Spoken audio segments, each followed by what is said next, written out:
सलग तिसऱ्या दिवशी घरगुती गॅससाठी नागरिकांची गर्दी.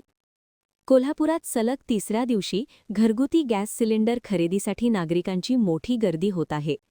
गॅस वितरण केंद्रांवर पोलिसांचा बंदोबस्त ठेवण्यात आला आहे. शहरातील संभाजीनगर परिसरातील गॅस वितरण केंद्रावर नागरिकांनी लांबच लांब रांगा लावल्याचे चित्र दिसून येत आहे. दरम्यान या केंद्रावर ज्या ग्राहकांना 5 किलोचा सिलेंडर हवा आहे त्यांनी 1400 रुपये भरून तात्काळ गॅस घेऊन जावा असा वाढीव दराचा फलक लावण्यात आल्याने नागरिकांनी संताप व्यक्त केला आहे. बुकिंग करूनही घरपोच सिलेंडर दिले जात नसताना सिलेंडर जातो कुठे असा प्रश्न नागरिकांनी उपस्थित केला आहे.